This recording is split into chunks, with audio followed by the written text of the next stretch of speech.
Assalamualaikum warahmatullahi wabarakatuh. Perkenalkan, saya Anissa Dunur Rahmawati dengan NIM 05516481 dari UPBJJ Kota Bandung. Pada kesempatan kali ini saya akan menjelaskan tugas 3, praktik 3 pada mata kuliah struktur data, yaitu mengenai deep first search dan juga breadth first search. Oke, yang pertama kita mulai di DFS, yaitu Deep First Search. Apa sih DFS itu? DFS itu memiliki konsep kita akan menjelajah sedalam mungkin sebelum kita kembali ke atas atau ke backtrack. Nah, ibaratnya kita memilih satu cabang, maka kita akan mengikuti cabang itu sampai mentok terlebih dahulu, baru kita kembali ke atas. Nah, cara kerjanya paling umum itu pertama-tama kita kunjungi sebuah node, lalu kita akan masuk ke arah paling kiri jika memang ada. Lalu jika sudah selesai atau sudah mentok anak paling kiri itu, maka kita akan kembali masuk ke paling atas di anak paling kanan. Nah, misalnya di sini saya memiliki satu pohon, yaitu 10, 5, 5, 20, 3, 15, 12, 30 dan juga 8. Apabila kita menggunakan si DFS ini, maka urutannya itu kita mulai dari 10, lalu ke yang paling kiri itu ada 5, 3, 12. Kita mentokin dulu sampai ke 12, lalu kita mulai ke anak kanannya, yaitu di 15, 30. Lalu kita baru kembali ke atas ke anak paling kanan lagi ke 20 dan juga 8. Nah, DFS ini cocok ketika kita ingin mencari jalur atau path tertentu, bisa menggunakan stack atau rekursi, dan juga DFS ini tidak menjamin menemukan jalur terpendek karena dia itu harus mengecek sampai mentok terlebih dahulu, seperti itu. Lalu selanjutnya ada BFS atau Breadth First Search, dimana konsepnya ini adalah kebalikan dari si DFS tadi. Kalau DFS tadi kita sampai mentok, maka ini adalah kebalikannya, yaitu kita menjelajahnya melebar ke samping, bukan ke bawah. Nah, ibaratnya kita akan kita lihat semua node di level 1, lalu level 2, baru ke level 3. Cara kerjanya itu pertama-tama kita kunjungi node-nya, lalu kita kunjungi semua anaknya, baru kita lanjut ke cucu, ke seterusnya ke bawah. Nah, menggunakan contoh yang tadi saya sudah punya, maka apabila kita menggunakan BFS, urutannya adalah ke samping.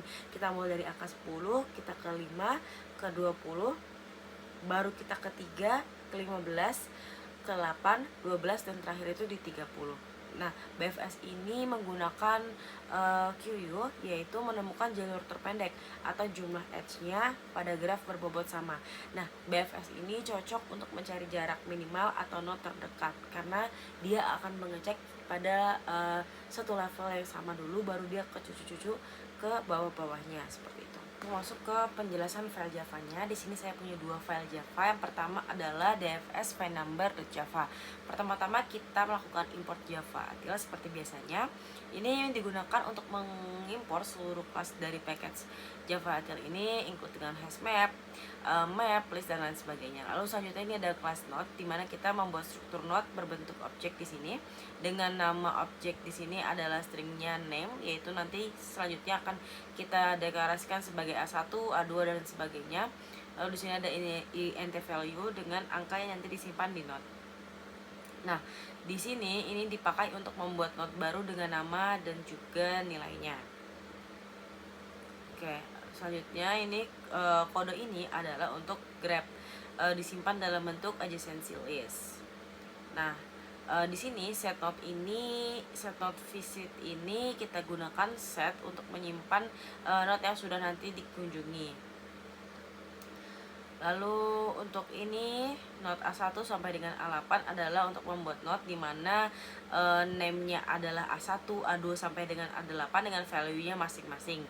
Misalnya di sini ada A1 dengan yang value 10, A2 value 5, A3 value 20, dan seterusnya. Lalu kita di sini punya public DFS file number itu sendiri. Nah, si graph ini adalah kode untuk membentuk si grafnya itu.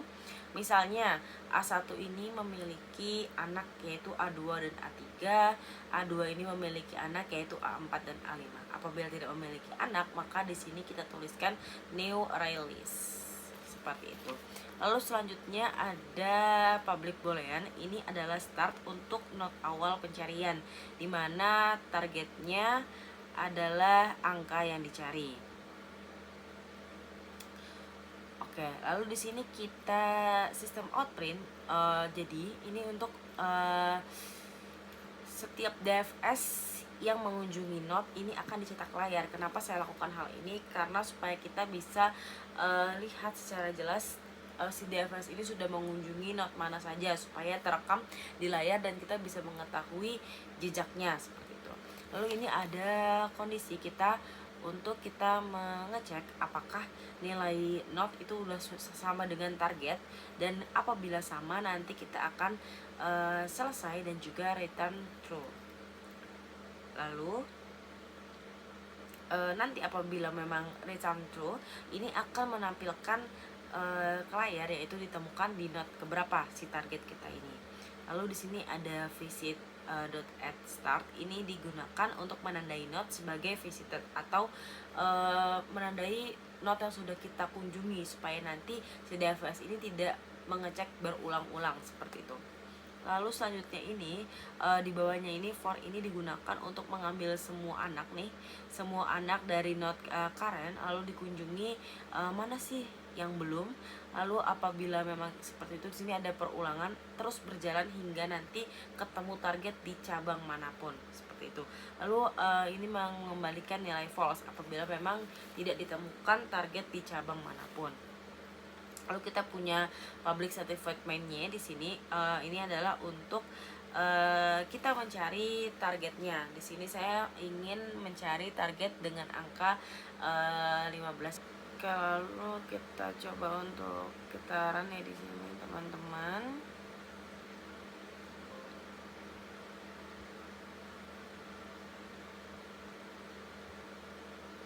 Nah, maka si DFS ini akan mengecek si pohon sesuai dengan urutan si paling kiri, lalu ke paling bawah, ke paling bawah, ke paling bawah, lalu memulai lagi di paling kanan seperti yang sudah saya jelaskan di awal.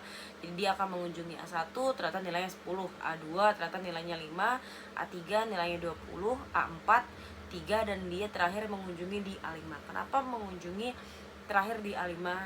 A5 karena A5 ini memiliki value 15, dimana ini adalah target yang kita cari, sehingga perulangan itu akan otomatis berhenti ketika dia sudah menemukan si target angkanya seperti itu.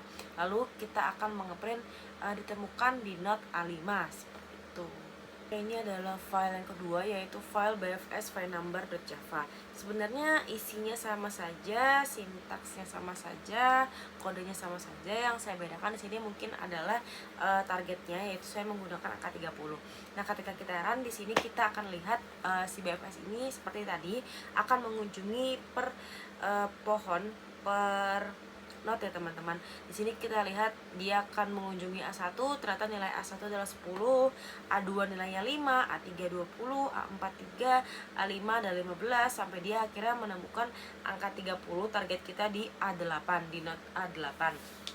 Yang perlu diperhatikan di sini sebenarnya adalah cara kerjanya, di mana yang sudah saya jelaskan di awal bahwa BFS itu akan mengecek atau mengunjungi pohon itu melebar bukan ke bawah. Kita bisa lihat bahwa dia akan mengunjungi setelah 5 dia akan ke samping dulu ke 20, lalu kemudian setelah 15 pun dia akan ke samping dulu ke 8, baru dia akan ke angka 12 dan 30. Bisa kita lihat bahwa memang si BFS ini cara kerjanya adalah mengunjungi node itu ke samping bukan ke bawah. Oke, sekian mungkin yang bisa saya jelaskan mengenai praktik 3, tugas 3, mata kuliah struktur data. Kurang lebihnya mohon maaf. Wassalamualaikum warahmatullahi wabarakatuh.